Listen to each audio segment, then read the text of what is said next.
আইএলটিএলস লিসেনিংয়ে যারা একই ভুল বারবার করি, তারা ক্যামব্রিজ ডিকশনারি ওয়েবসাইটটা ইউজ করতে পারি, যাতে আমরা এটা সার্চ করার পরে ট্রান্সলেটের অপশানে ঢুকে যে ওয়ার্ডগুলো আমাদের বেশি ভুল হয় সেগুলো প্র্যাকটিস করতে পারি। ধরি আমার এই শব্দগুলো আমি খুব কম বুঝতে পারি, যখনই শুনি আমি ওরা ব্রিটিশ স্টাইলে যে ফল বলে, এটা আমার থেকে মনে হয় যে ওরা খুব শর্ট ওয়েতে বলে চলে যায়, যেটা আমি ধরতে পারি না।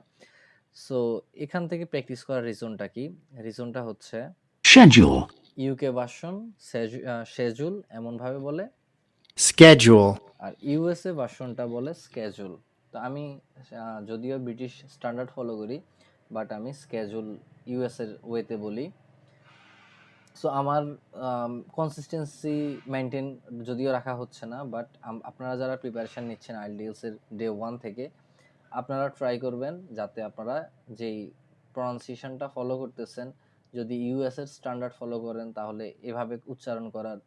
আর যদি আপনারা ব্রিটিশের মতো করে কথা বলতে চান, ইউকে এবং ব্রিটিশ সেমই, সো তখন আপনারা শ্যাজুল বলবেন ওরা যেভাবে বলে। আমি তো এটা বুঝি না, আমি স্কেজুল বলি। এছাড়াও এখান থেকে আপনি দেখুন প্লে schedule, করি। fall, call, will, rock, এই যে ওরা সফটলি যে কল ফল বলতেছে, এটা সম্ভবত ওরা ইউএস এর ভার্সনটা বলতেছে। সো আপনি যখন ব্রিটিশ স্ট্যান্ডার্ডটাতে এটা শুনবেন ফল, এখানে যখন ট্রান্সলেট দিবেন, তখন এখানে স্কেজুলের পাশাপাশি ফল এগুলাও চলে আসবে। তখন দেখবেন যে ওরা খুব স্লাইটলি ওয়েতে বলে, ফল যে বলে ব্রিটিশরা খুব অন্যভাবে বলে আর কি, যেটা আমি বুঝতাম না। তো আমি মনে করি যারা আপনারা নতুন, তারা এই ওয়েবসাইট থেকে ফলো করতে পারেন।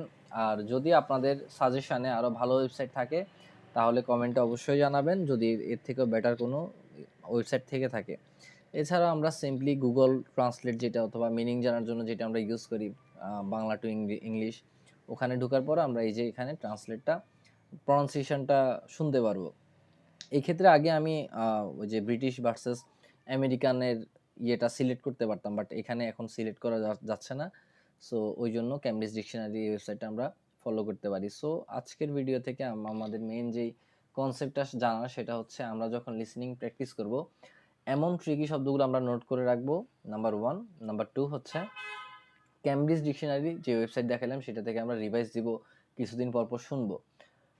সো এটা হচ্ছে আমাদের আজকের যেই কাজটা, সেটা যারা নতুন তাদের এটা আশা করি কাজে আসবে। আর আমার চ্যানেল হচ্ছে আইটি চাইল্ডিএলস, আমি Shariya Rimon. So you guys can follow this channel to get more updates like this. Allah হাফেজ।